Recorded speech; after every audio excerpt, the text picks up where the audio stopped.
L'histoire du Cameroun est en train de s'écrire sous nos yeux, une histoire où se mêlent espoir et désillusion, aspiration collective et lutte personnelle. Pourtant, derrière chaque scandale, chaque annonce économique ou décision politique, se cache une réalité bien plus complexe, celle d'un peuple qui cherche encore à trouver sa voie dans le tumulte d'une gouvernance fragile. Prenons le cas des affaires douanières, par exemple. Ce sujet, qui pourrait sembler anodin, révèle en réalité une véritable fracture entre l'État et sa diaspora. Ces Camerounais expatriés, qui aspirent à investir dans leur pays natal, se heurtent à une bureaucratie tentaculaire et à une corruption systémique. À Douala et Kribi, les pratiques opaques freinent les activités commerciales, réduisant en cendres les ambitions de nombreux entrepreneurs. Le témoignage d'un ambassadeur évoquant les défis rencontrés par les membres de la diaspora met en lumière un problème récurrent, le fossé entre les promesses gouvernementales et leur mise en œuvre concrète. Et ce fossé ne se limite pas à l'économie. La gestion des ressources pétrolières illustre également les limites d'une gouvernance centrée sur les intérêts personnels plutôt que sur le bien commun. Comment justifier que, dans un pays regorgeant de pétrole, les infrastructures restent vétustes et les citoyens peinent à accéder à des services de base? Cette question soulève des débats passionnés, notamment sur la nécessité de nationaliser les ressources pour garantir une meilleure redistribution des richesses. Les défis économiques du Cameroun ne sont pas nouveaux, mais ils semblent se complexifier chaque année. Depuis 2016, des progrès ont été réalisés en matière de réserves financières, mais ces avancées sont aujourd'hui compromises. La non-opération de la Sonara pèse lourdement sur l'économie nationale, tout comme la dépendance accrue aux importations de carburant. Avec un coût annuel estimé à 533 milliards de francs pour subventionner le carburant, la dette publique atteint des sommets inquiétants. Ce poids économique est exacerbé par une gestion budgétaire qui privilégie souvent les dépenses de prestige aux besoins essentiels de la population. Et que dire des priorités gouvernementales ? Le contraste est frappant entre l'urgence de renforcer les secteurs agricoles et industriels et la multiplication des dépenses ostentatoires. Lorsqu'un ministre arrive avec un cortège de véhicules luxueux, cela envoie un message clair. L'élite politique semble déconnectée des réalités quotidiennes des citoyens. Ce décalage alimente un mécontentement croissant au sein de la population, déjà éprouvé par des taxes injustes sur des biens de première nécessité. Le Cameroun est pourtant un pays aux potentialités immenses. Son sol fertile pourrait nourrir des millions de personnes, mais l'agriculture peine à décoller. Les exemples de fermiers chinois cultivant du riz pour l'exportation rappellent cruellement l'incapacité locale à tirer parti de ces ressources. Alors que les importations alimentaires augmentent, la sécurité alimentaire devient un enjeu stratégique, surtout après les leçons douloureuses de la pandémie. La situation économique et sociale du Cameroun s'inscrit également dans un contexte régional complexe. En Afrique centrale, la spéculation sur une dévaluation du franc CFA témoigne des inquiétudes croissantes sur la stabilité financière. Les experts économiques soulignent l'importance d'une discipline budgétaire accrue pour éviter un effondrement similaire à celui d'autres pays en crise. Pourtant, les dirigeants semblent réticents à engager les réformes nécessaires, préférant souvent des solutions temporaires qui ne traitent pas les causes profondes des problèmes. Sur le plan politique, les tensions ne cessent de s'intensifier. Les critiques envers le RDPC reflètent un mécontentement généralisé face à l'absence de solutions concrètes pour les défis structurels. La répression des voix dissidentes, notamment parmi les organisations de la société civile, ne fait qu'aggraver la situation. Les incidents récents, comme l'affaire Martinez-Zogo ou les convocations judiciaires controversées, illustrent un climat de défiance généralisée. Dans ce contexte, le rôle des médias devient crucial pour maintenir une pression constante sur les décideurs. Et que dire de la diaspora ? Ces Camerounais, qui représentent une richesse inestimable en termes de compétences et de ressources, se sentent souvent abandonnés par leur propre gouvernement. Les difficultés rencontrées pour participer aux élections ou les mauvais traitements dans les ambassades témoignent d'une déconnexion profonde entre les dirigeants et leurs citoyens expatriés. Pourtant, ces hommes et ces femmes pourraient jouer un rôle clé dans le redressement économique et social du pays, à condition qu'on leur en donne les moyens. Mais au-delà des critiques, il est essentiel de réfléchir aux solutions. La transformation du Cameroun passe par une remise en question collective et un changement de paradigme. Cela commence par une gestion plus transparente et plus efficace des finances publiques, mais aussi par une véritable volonté politique d'investir dans des secteurs stratégiques comme l'éducation, la santé et l'agriculture. Il est également impératif de réformer le système douanier pour encourager les investissements et réduire les fuites de capitaux. Le Cameroun a besoin d'une gouvernance qui met l'accent sur l'innovation et la responsabilité. Les dirigeants doivent comprendre que leur rôle ne se limite pas à gérer le quotidien, mais à anticiper les défis de demain.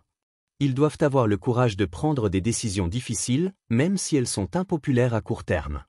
Car le véritable leadership ne consiste pas à plaire, mais à servir. Cette chronique n'est pas un simple réquisitoire. C'est un appel à l'action, une invitation à repenser le futur du Cameroun. Un futur où chaque citoyen, qu'il soit sur le territoire ou à l'étranger, aura sa place dans la construction d'un pays plus juste, plus prospère et plus inclusif. Car, comme le rappelle souvent Aristide Monod, un peuple conscient de sa force est un peuple invincible. Le Cameroun a les moyens de se réinventer. Mais pour cela, il doit d'abord croire en lui-même. Il doit croire en sa capacité à transcender les blocages systémiques et à faire émerger une société où la justice, l'égalité et la transparence ne sont pas des slogans, mais des réalités tangibles. Cette foi en un avenir meilleur ne peut venir que d'une prise de conscience collective. Le Cameroun ne peut plus se permettre de rester figé dans un modèle de gouvernance qui perpétue les injustices et la stagnation. Pour amorcer ce changement, les citoyens doivent jouer un rôle actif.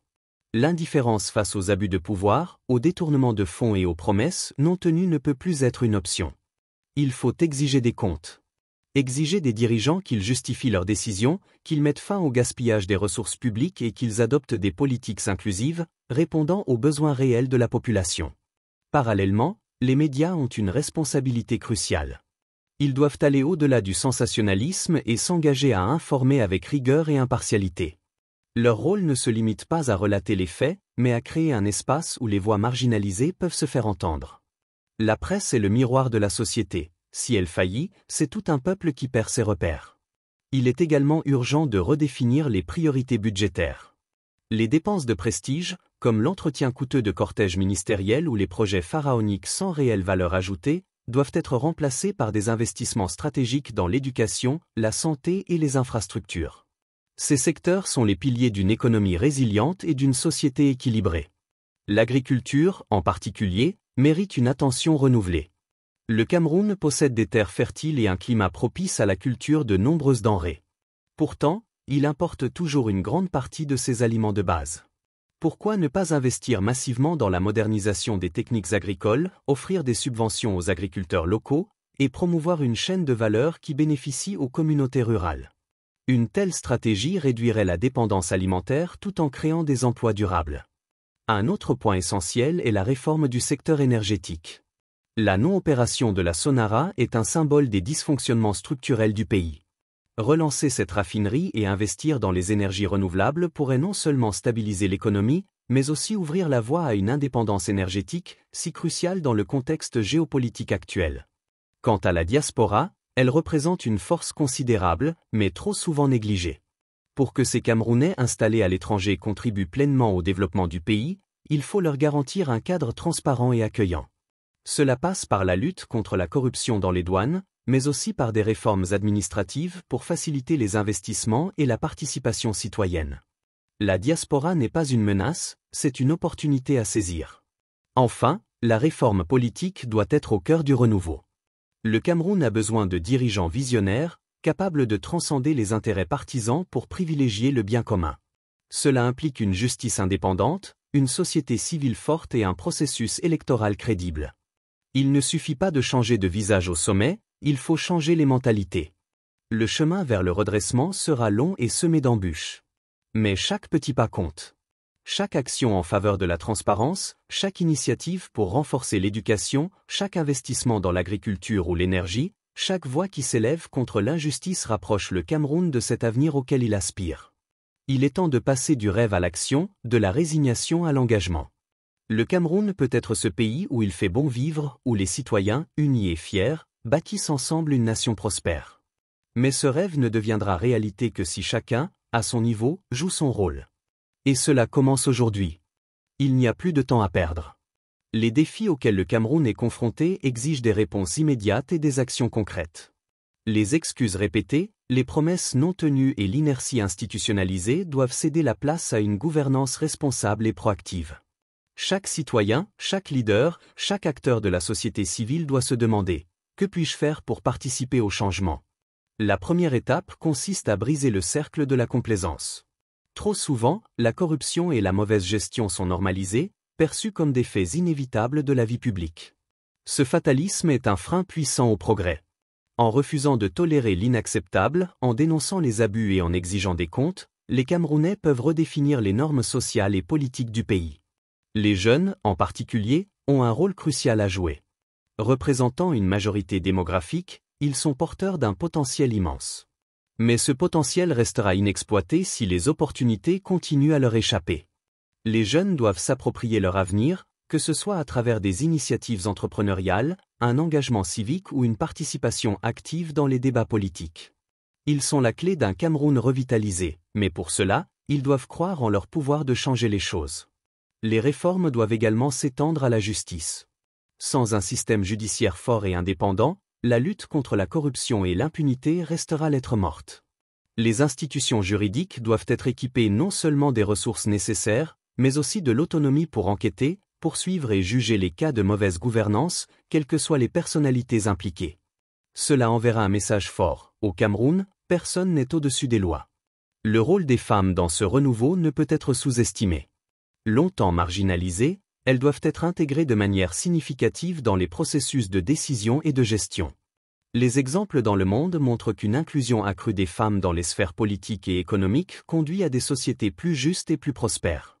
Investir dans l'éducation des filles, soutenir les femmes entrepreneurs et promouvoir leur accès aux postes de pouvoir sont des priorités absolues. Sur le plan économique, le Cameroun doit revoir son modèle de développement. La dépendance aux exportations de matières premières expose le pays aux fluctuations des marchés mondiaux. Diversifier l'économie, en encourageant des secteurs comme le tourisme, les technologies de l'information et la transformation industrielle, est essentiel pour assurer une croissance durable.